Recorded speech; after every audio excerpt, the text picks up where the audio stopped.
جب حضور صلی اللہ علیہ وسلم مکہ معظمہ سے مدینہ طیبہ تشریف لے گئے تو وہاں عاشورہ کے دن انہوں نے دیکھا کہ یہاں کے جو یہودی لوگ ہیں وہ لوگ روزہ رکھتے ہیں۔ صحابہ کرام کو خبر ہوئی، معلوم چلا کہ یہودی لوگ عاشورہ کے دن یعنی 10 محرم کے دن روزہ رکھتے ہیں۔ حضور صلی اللہ علیہ وسلم کے پاس عرض کرنے لگے، یا رسول اللہ، یہاں کے جو یہودی ہیں وہ 10 محرم کے دن روزہ رکھتے ہیں۔ اللہ کے رسول صلی اللہ علیہ وسلم نے ارشاد فرمایا یہودیوں سے کہ تم لوگ محرم کے دن 10ویں محرم یوم عاشورہ کے دن روزہ کیوں رکھتے ہو؟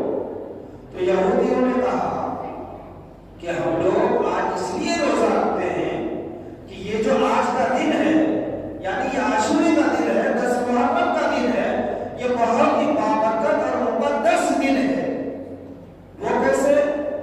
اس لیے کہ اسی دن اللہ تبارک و تعالیٰ نے حضرت موسیٰ علیہ السلام کو فرعون سے نجات عطا فرمایا تھا، اور بنی اسرائیل کی قوم کو بھی فرعون کے ظلم و ستم سے آج ہی کے دن اللہ نے بچایا تھا۔ یعنی جب اللہ نے حضرت موسیٰ کو عہد پہ دیا تھا کہ آپ اپنے قوم کو لے کر چلے جائیں، وہ سمندر کے جب قریب گئے تو پھر اللہ نے فرمایا کہ اے موسیٰ، آپ کے پاس جو عصا مبارک ہے آپ اس کو سمندر میں ماریے۔ جب اللہ کے حکم سے حضرت موسیٰ نے سمندر میں مارا تو سمندر میں حضرت موسیٰ اور ان کی قوم جو تھی ان کے لیے سمندر نے اپنا راستہ بنا دیا۔ سبحان اللہ، دونوں طرف پانی جو ہے دیوار کی طرح کھڑا ہو گیا اور زمین نظر آنے لگی، زمین سوکھ گئی، اور اس راستے سے حضرت موسیٰ علیہ السلام اور ان کی قوم بنی اسرائیل وہ سب خیر و عافیت کے ساتھ پار ہو گئے۔ تو وہ 10 محرم کا دن تھا، یوم عاشورہ کا دن تھا۔ تو یہودیوں نے کہا کہ اس نے حضرت موسیٰ کو اور موسیٰ کی قوم کو اللہ نے فرعون سے نجات دی تھی، اسی لیے ہم لوگ اس دن کا احترام کرتے ہوئے روزہ رکھتے ہیں۔ حضور تاجدار مدینہ صلی اللہ علیہ وسلم نے فرمایا کہ تمہاری بنسبت ہم موسیٰ کے زیادہ قریب ہیں۔ سبحان اللہ، تمہاری بنسبت ہم موسیٰ کے زیادہ قریب ہیں، لہذا ہم بھی روزہ رکھیں گے۔ تو حضرات، اللہ کے رسول صلی اللہ علیہ وسلم خود بھی عاشورہ کو روزہ رکھتے اور اپنے غلاموں کو بھی عاشورہ کا روزہ رکھنے کا حکم دیتے، اور حضور نے یہ بھی فرمایا کہ چونکہ یہودی سے مشابہ نہ ہو اسی لیے ہم لوگ 2 روزہ رکھیں گے۔ یہودی تو 1 روزہ رکھتے ہیں لیکن ہم مسلمان 1 نہیں بلکہ 2 روزہ رکھیں گے۔ اب وہ 2 روزہ رکھنے کا مسئلہ یہ ہے کہ آج بھی اگر کوئی عاشورہ کا روزہ رکھنا چاہتے ہیں تو رکھ سکتے ہیں، لیکن 2 روزہ رکھنا چاہیے۔ اب وہ 2 روزہ چاہے تو 9 اور 10 محرم کو رکھے، یا نہیں تو 10 اور 11 محرم کو رکھے۔ مطلب 10ویں محرم کا دن، 10 محرم کو تو روزہ رکھنا ہی ہے جو روزہ رکھیں گے۔ اب چاہے وہ 9 کو 10 سے ملا لیں یا 11 کو 10 سے ملا لیں۔ اگر 9 کو رکھتے ہیں تو مسلسل 9 تاریخ اور 10 تاریخ کو رکھیں گے۔ 9 کو اگر نہیں رکھ سکے کسی بھی وجہ سے تو 10 اور 11 کو رکھ سکتے ہیں۔ بہرحال 2 روزہ رکھنا چاہیے۔ تو یہاں روزے کے تعلق سے میں ایک بات اور بتا دوں، ایسا ہوتا ہے کہیں پر اور کچھ لوگوں کے ذہن میں بھی ایسی بات آتی ہے، وہ یہ کہ کچھ لوگ یوم عاشورہ کا روزہ رکھتے ہیں، رکھنے والے، تو جو لوگ عاشورہ کا روزہ نہیں رکھتے ہیں پھر ان کے بارے میں جو ہے بدگمانی اپنے دل میں پیدا کرتے ہیں۔ وہ بدگمانی کس طرح ہے؟ وہ یہ سوچتے ہیں کہ دیکھو میں عاشورہ کا روزہ رکھا ہوں لیکن یہ کیسا انسان ہے، کیسا مسلمان ہے، کیسا حسین کا چاہنے والا ہے، کیسا نبی کا غلام جو یہ روزہ نہیں رکھتا ہے۔ مطلب ان کے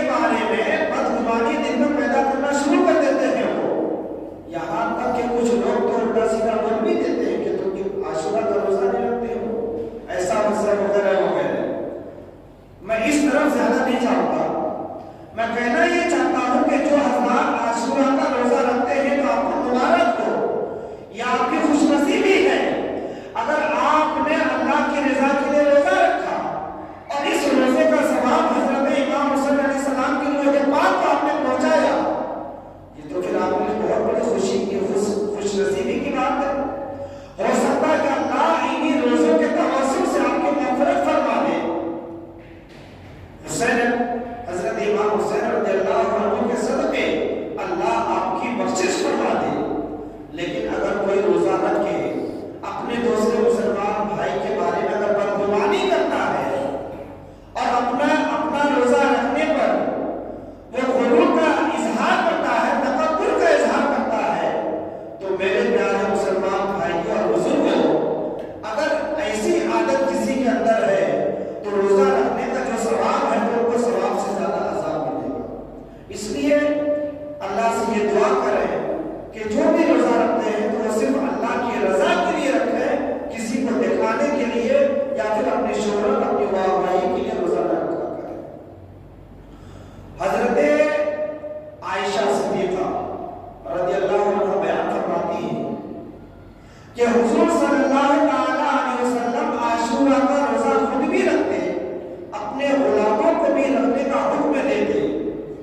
یہ سلسلہ چلتا رہا، لیکن جب ماہ رمضان کا روزہ فرض ہوا مسلمانوں پر، حضرات آپ حضرات کو معلوم ہے کہ جب مدینہ شریف حضور گئے تھے اس وقت رمضان کا روزہ مسلمانوں پر فرض نہیں ہوا تھا، یہ غالباً 2 ہجری میں فرض ہوا تھا۔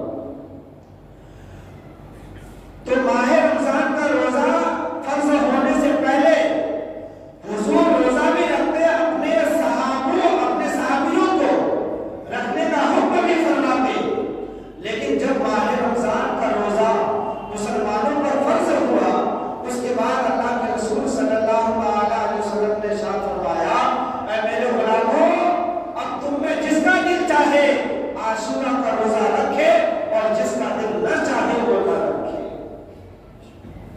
تو پتا چلا کہ عاشورہ کا روزہ رکھنا کوئی فرض بھی نہیں ہے، واجب بھی نہیں ہے، مستحب عمل ہے۔ ہاں یہ بات ضرور ہے کہ رکھنے پر بہت بڑی فضیلت ہے، بہت ثواب ملتا ہے۔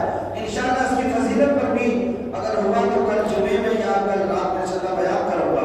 تو حضرات بہرحال عاشورہ کا روزہ رکھنا چاہیے، چاہے تو 9 محرم کو رکھیں، اس کے بعد پھر 10 محرم کو، یا نہیں تو 10 محرم اور 11 محرم کو آپ روزہ رکھ سکتے ہیں۔ ایک مرتبہ درود پاک میں اللہم صلی علی سیدنا و شفیعنا و حبیبنا و نبینا و مولانا محمد و آلہ و صحبہ و بارک وسلم۔ قال قال رسول اللہ صلی اللہ علیہ وسلم الصحابی کالنجوم فبأیہم اقتدیتم اہتدیتم۔ اللہ کے رسول صلی اللہ علیہ وسلم ارشاد فرماتے ہیں میرے صحابی آسمان کے ستاروں کی طرح ہے، ان میں سے تم جس کی پیروی کرو گے، جس کی اتباع کرو گے، ہدایت پا جاؤ گے۔ سبحان اللہ۔ اور حضرات اللہ کے رسول صلی اللہ علیہ وسلم اپنے صحابی کی مثال آسمان کے ستاروں سے دے رہے ہیں کہ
کتنا افضل ہے، کتنا اونچا ہے، انشاءاللہ میں اس پر تھوڑی بات کرنے کی کوشش کروں گا.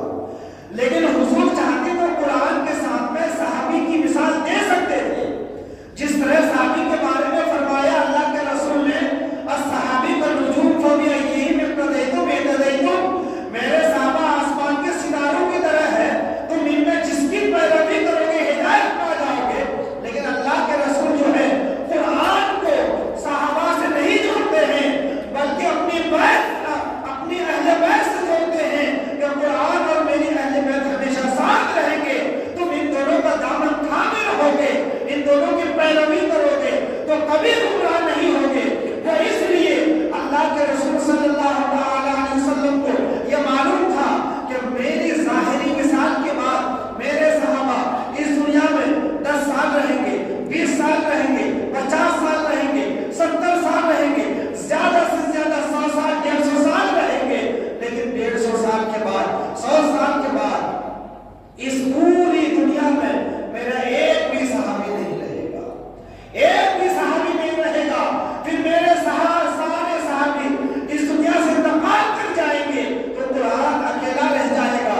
اس لیے حضور کو علم غیب تھا، حضور کو یہ معلوم تھا کہ قیامت کی صبح تک نہ قرآن ختم ہوگا نہ میری اہل بیت ختم ہوگی.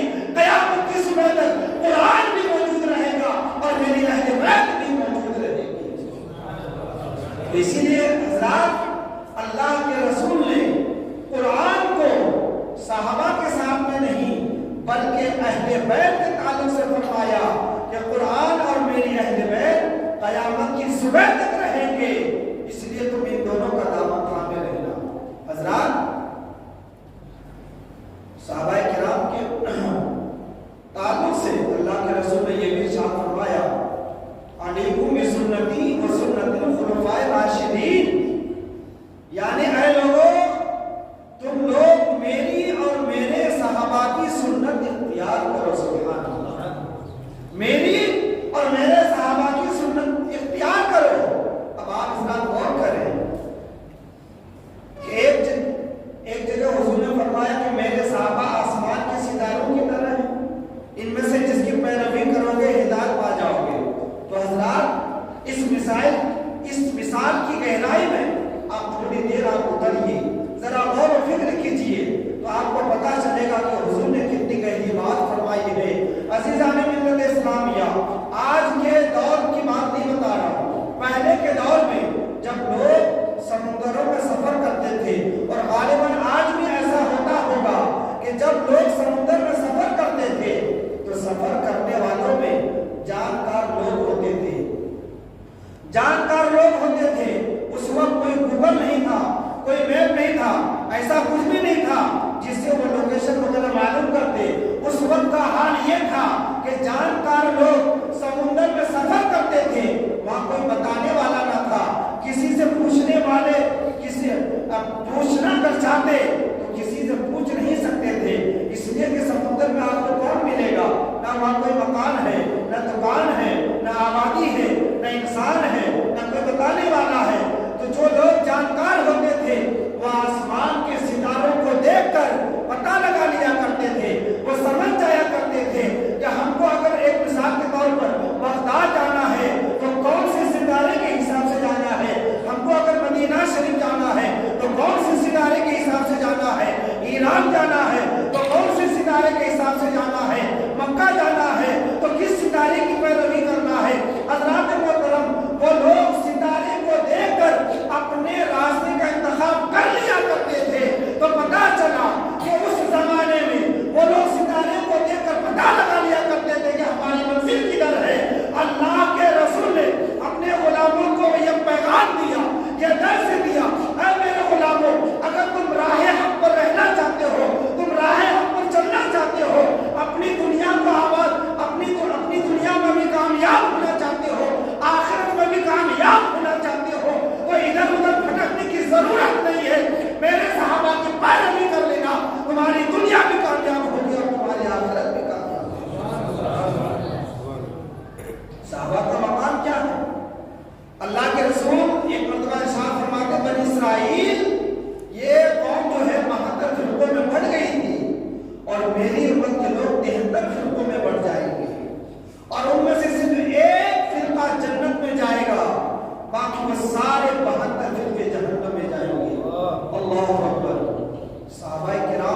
کیا یا رسول اللہ علیہ السلام. اب آپ حضرات دیکھیے صحابہ کرام اللہ کے رسول سے یہ نہیں پوچھتے یا رسول اللہ ان 72 فرقوں کا نام بتا دیجیے, ان 72 فرقوں کی پہچان بتا دیجیے, ان 72 فرقوں کی شناخت آپ کر دیجیے, بلکہ ایک فرقے کے بارے میں صحابہ کرام عرض کرتے ہیں یا رسول اللہ علیہ السلام وہ ایک فرقہ کون سا خوش نصیب فرقہ ہے جو جنت میں جائے گی. اللہ کے رسول نے فرمایا کہ 73 فرقے ہوں گے میری امت میں, اس میں سے صرف ایک فرقہ جنت میں جائے گا, باقی سب جہنم میں جائیں گے. صحابہ کرام عرض کرتے ہیں یا رسول اللہ وہ ایک فرقہ کون سا ہے, اس کی پہچان کیا ہے. اب میرے صحابہ کا, میرے نبی کے صحابہ کا مقام دیکھیے, ان کی فضیلت دیکھیے. اللہ کے رسول نے ارشاد فرمایا ما انا علیہ و اصحابی, کہ جس راستے پر میں ہوں اور میرے صحابہ ہیں اس راستے پر جو جماعت چلے گی وہی جماعت حق پر ہوگی, اور وہی جماعت اہل ایمان والی ہوگی, اور وہی جماعت انہیں جنت میں جانے والی ہوگی. تو آج الحمدللہ ثم الحمدللہ ہم اہل سنت و جماعت اپنے نبی کے اسی راستے پر چل رہے ہیں اور صحابہ کرام کے اسی نقش قدم پر چل رہے ہیں. درود پاک میں اللہم صلی علی سیدنا و شفیعنا و حبیبنا و نبینا و مولانا محمد و آلہ و اصحابہ و بارک وسلم. حضرات محترم, چونکہ 10 محرم کا وقت بہت قریب آ رہا ہے, اس لیے میں بھی چاہوں گا کہ اب اپنی باتوں کو سمیٹتے ہوئے میدان کربلا کی طرف انشاءاللہ اپنے گفتگو کو میں لانے کی کوشش کروں گا. اور کل جمعہ بھی ہے, انشاءاللہ العزیز جمعے میں بھی تھوڑا بہت بیان ہوگا. میں آپ حضرات کو صحابہ کے تعلق سے ایک دو بات اور بتا دوں کہ حضرت صدیق اکبر ایک اختلاف چلتا ہے, آپ حضرات سنے ہوں گے کہ فلاں صحابہ کو فلاں صحابہ سے تکلیف تھی.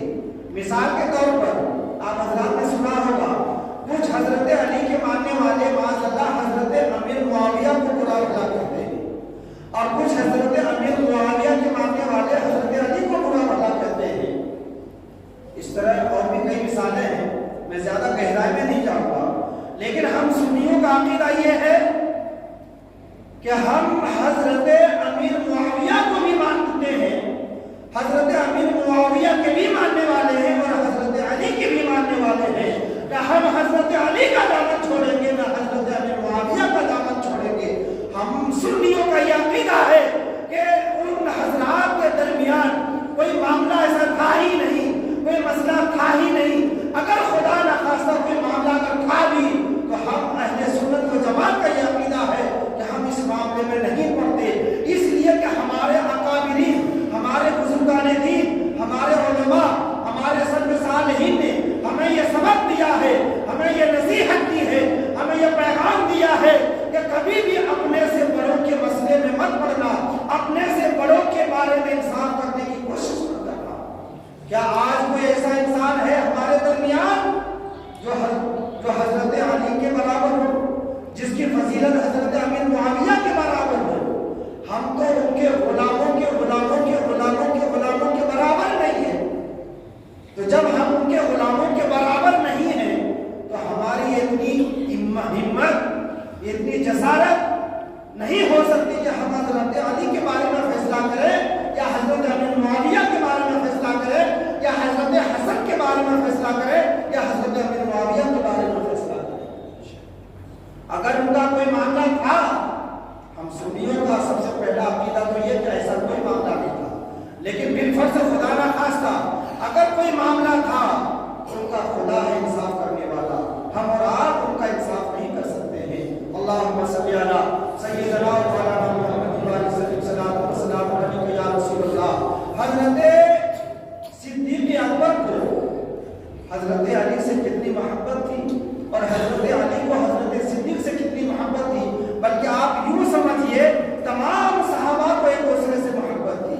کسی صحابہ کو کسی سے بغض نہیں تھا, اس لیے کہ وہ اللہ کے محبوب بندے تھے, جس کے بارے میں اللہ نے قرآن پاک میں ارشاد فرمایا رضی اللہ عنہ و رضوا عنہ, اللہ ان سے راضی ہے اور وہ اللہ سے راضی ہیں. عزیزان ملت اسلامیہ, وہ حضرات اللہ سے راضی تھے, اللہ ان سے راضی تھا. تو آپ بتائیے کیا ان حضرات کے اندر کوئی عیب ہو سکتا ہے,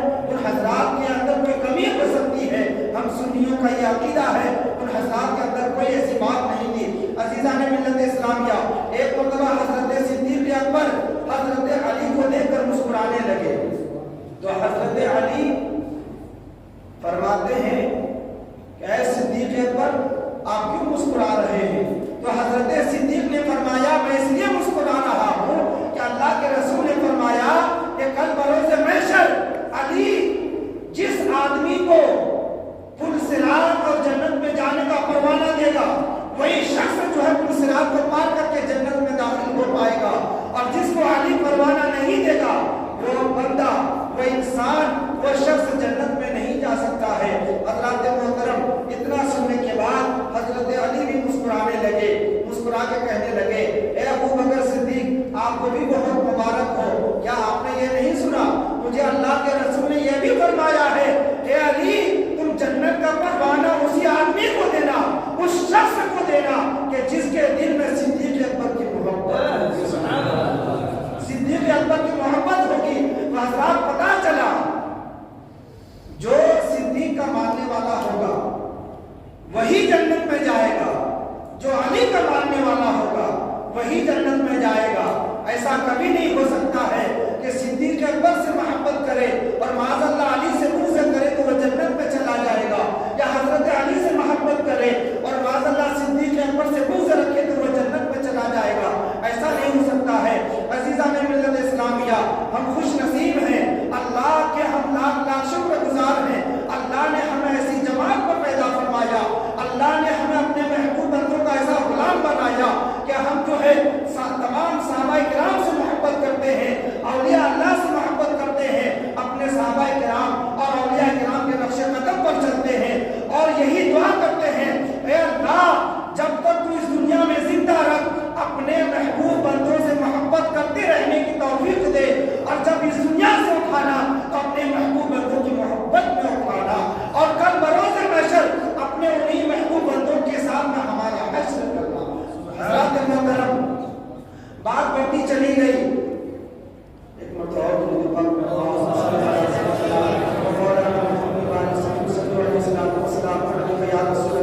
عزیزان ملت اسلامیہ، اللہ نے قرآن پاک میں ارشاد فرمایا وَلَا تَقُولُوا لِمَن يُقْتَلُ فِي سَبِيلِ اللَّهِ أَمْوَاتٌ بَلْ أَحْيَاءٌ وَلَٰكِن لَّا تَشْعُرُونَ، یعنی جو لوگ اللہ کی راہ میں قتل کیے جائیں انہیں مردہ نہ کہو بلکہ وہ زندہ ہیں، لیکن اے لوگوں تمہیں ان کی زندگی کا شعور نہیں ہے، تمہیں ان کی زندگی کے بارے میں پتہ نہیں ہے کہ ان کی زندگی کیسی ہے۔ مطلب یہ حضرات کہ جو لوگ جامع شہادت نوش کر چکے ہوتے ہیں اللہ کو انہیں یہ فنا والی زندگی سے اچھی زندگی عطا فرماتا ہے، اس لیے کہ اس دنیا میں جو ہم اور آپ ہیں یہ فنا زندگی ہے، اور آخرت میں جو زندگی ملے گی وہ فنا نہیں بلکہ وہ بقا کی زندگی ملے گی، یعنی ہمیشہ رہنے والی، باقی رہنے والی زندگی ملے گی۔ عزیزان ملت اسلامیہ، اس تعلق سے شہید ایک واقعہ سماعت فرمائے، تین مجاہدین اسلام تھے ملک شام کے، وہ ہمیشہ جو ہے ہر جنگ میں شریک ہوا کرتے تھے اور کفار مشرکین سے جنگ کیا کرتے تھے۔ ایک مرتبہ رومیوں نے ان کو پکڑ لیا، اپنے عیسائی بادشاہ کے پاس لے کر گیا، اس کا جو بادشاہ تھا عیسائی بادشاہ، وہ تینوں مجاہدین اسلام سے کہنے لگا اے مسلمانوں تم لوگ جو ہے معاذ اللہ اسلام سے پھر کر عیسائیت کو قبول کر لو، عیسائی بن جاؤ، اگر تم لوگ عیسائی بن جاؤ گے تو تم تینوں کی ہم جو ہے عیسائی لڑکیوں سے تم لوگ کی شادی بھی کرا دیں گے، دولت ثروت مال و دولت بھی عطا کر دیں گے، حکومت بھی عطا کر دیں گے۔ عزیزان ملت اسلامیہ، انہوں نے جواب دیا کہ ایسا ہرگز نہیں ہو سکتا ہے، ہم محمد کے دیے ہوئے ایمان کو نہیں دے سکتے ہیں، اپنی جان کو دے سکتے ہیں لیکن ایمان کو نہیں دے سکتے ہیں۔ عزیزان ملت اسلامیہ، المختصر ایک وقت وہ بھی آیا جب بادشاہ نے یہ اعلان کیا ایک دیگ میں جو ہے تیل کو کھولایا جائے، جب وہ تیل کھولنے لگ گیا عزیزان ملت اسلامیہ، بادشاہ کہنے لگا ابھی وقت ہے تم لوگ مسلمان سے پھر جاؤ، یعنی عیسائیت میں آ جاؤ، عیسائیت کو قبول کر لو۔ عزیزان ملت اسلامیہ، اگر تم عیسائیت کو قبول نہیں کرو گے اس ابلتے ہوئے تیل میں تم کو ڈال دیا جائے گا۔ حضرات محترم، وہ تینوں بے زبان ہو کر کہتے ہیں کہ ہم مصطفیٰ کے دیے ہوئے ایمان کو نہیں دے سکتے ہیں، اپنی جان کو دے سکتے ہیں لیکن ایمان نہیں دے سکتے ہیں۔ حضرات محترم، آخر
بادشاہ مان گیا.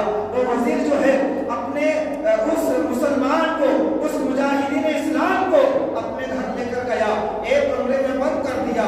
جب رات کا وقت ہوا اس نے اپنی بیٹی سے کہا کہ دیکھو یہ مسلمان ہے, اس کو تم کسی بھی طرح جو ہے مسلمان سے پھر کر عیسائیت میں لے کر آ جاؤ, اس کے ایمان کو تم خرید لو, اس کو تم عیسائی بنا دو. اگر تم نے اس کو عیسائی بنا دیا تو بادشاہ کی طرف سے ہم کو بہت انعام ملے گا, تم کو بھی انعام ملے گا. اللہ اللہ عزیزان ملت اسلامیہ, وہ لڑکی کہتی ہے ابا حضور آپ فکر مت کیجئے, یہ تو میرے بائیں ہاتھ کا کھیل ہے, میں چند لمحوں میں اس کو عیسائی بنا دوں گی. عزیزان ملت اسلامیہ, جب رات کا وقت ہوا وہ لڑکی اس مجاہدین اسلام کے کمرے میں داخل ہو گئی تو کیا دیکھتی ہے, وہ مجاہدین اسلام نماز پڑھ رہے ہیں, کبھی قیام کر رہے ہیں, کبھی رکوع کر رہے ہیں, کبھی سجدے میں جا رہے ہیں, کبھی قعدے عقیدہ میں ہیں. اس طرح کرتے کرتے پوری رات گزر گئی, اس لڑکی کو بات کرنے کا موقع نہیں ملا. اس کے باپ نے پوچھا کیا ہوا مجھے بتاؤ. وہ لڑکی کہتی ہے کہ ایسا لگتا ہے کہ آج اس کی کوئی خاص رات تھی, یہ آج پوری رات اپنے اللہ کی عبادت میں مصروف تھا, ہم کو بات کرنے کا موقع نہیں ملا. آج آنے والی رات میں اس سے بات کرنے کی کوشش کروں گا. حضرات محترم, جب دوسری رات ہو گئی کیا دیکھ رہے کہ پوری رات وہ نوجوان جو ہے قرآن پاک کی تلاوت میں مصروف ہے. آخرکار تیسری رات گئی. اس طرح کرتے کرتے یک کے بعد دیگرے مسلسل 40 راتیں گزر گئی. جب 40 رات گزر گئی اب وہ لڑکی پریشان ہو گئی, اپنے دل ہی دل میں کہنے لگی یا اللہ یہ کیسا نوجوان ہے, میری خوبصورتی کو دیکھنے کے لیے اس ملک کے نوجوان ترستے رہتے ہیں, بھیڑ لگاتے ہیں, لیکن یہ ایسا نوجوان ہے کہ میں رات کی تنہائی میں اس کے کمرے میں آئی ہوں, لیکن یہ کیسا انسان ہے جو مجھے دیکھتا نہیں ہے, میری طرف نظر بھی نہیں اٹھاتا ہے. یقیناً یہ جس دین کا ماننے والا ہے, جس دین کو یہ مانتا ہے, اس کا دین سچا ہوگا. اللہ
اللہ نے قرآن میں فرمایا ہن لباس لکم وانتم لباس لہن، مرد عورت کا لباس ہے، عورت مرد کا لباس ہے، وہ میری بیوی ہے، میں اس کا لباس ہوں اور میرا وہ لباس ہے، تو جب وہ میری بیوی ہے میں اس کا لباس ہوں، وہ میرا لباس ہے، تو میں اپنی بیوی کی بات میں کیسے بتا سکتا ہوں؟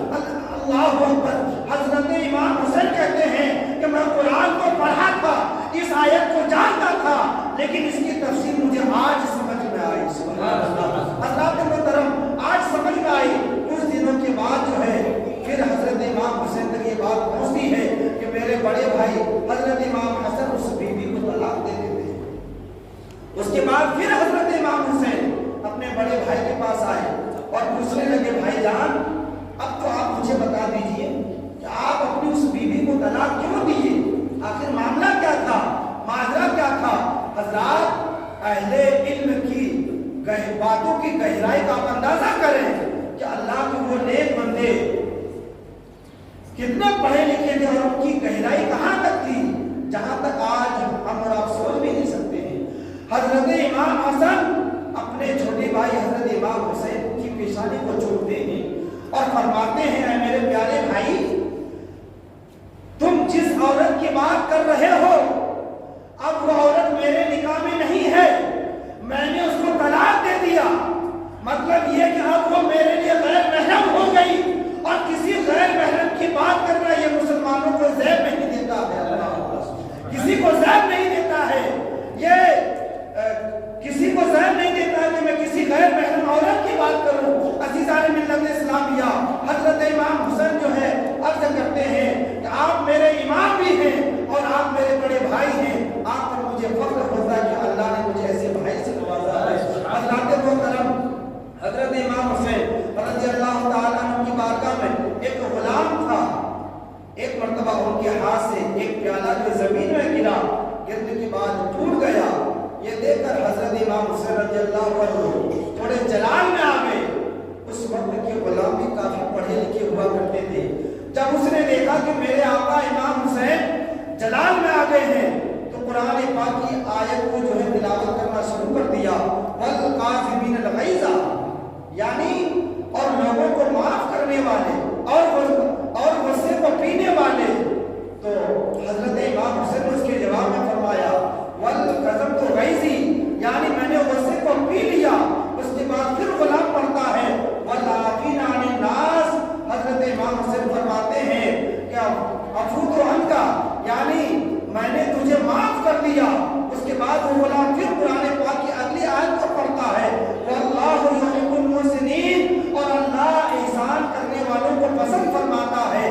سبحان اللہ۔ جب اس آیت جو ہے جب یہ آیت وہ غلام پڑھا تو حضرت امام حسین رضی اللہ عنہ نے فرمایا کہ جا میں نے تجھے اللہ کے نام پر آزاد کر دیا۔ سبحان اللہ سبحان اللہ۔ حضرات محترم بات بڑی بہت طویل ہو گئی، اللہ تبارک و تعالیٰ کی بارگاہ میں دعا ہے کہ ہم تمامی حضرات کو حضرات حسنین کریمین کے نقش قدم پر چلنے کی توفیق عطا فرمائے، تمام شہداء کرام سے پکی سچی محبت کرنے کی توفیق عطا فرمائے۔ جو حضرات عاشورہ کا روزہ رکھنا چاہتے ہیں وہ کل کا روزہ رکھ سکتے ہیں، کل بروز جمعہ ہے، بروز جمعہ اور بروز سنیچر روزہ رکھ سکتے ہیں۔ جو حضرات جمعے کا روزہ نہیں وہ بروز سنیچر اور بروز اتوار کا روزہ رکھیں۔ اللہ تبارک و تعالی ہم سب کو بہترین صلہ اور بہترین اجر عطا فرمائے۔ آمین وآخر دعوانا الحمدللہ رب العالمین۔ استغفر اللہ ربی من کل ذنب واتوب الیہ۔ آپ تمام حضرات میرے ساتھ مل کر کلمہ طیبہ پڑھیں، لا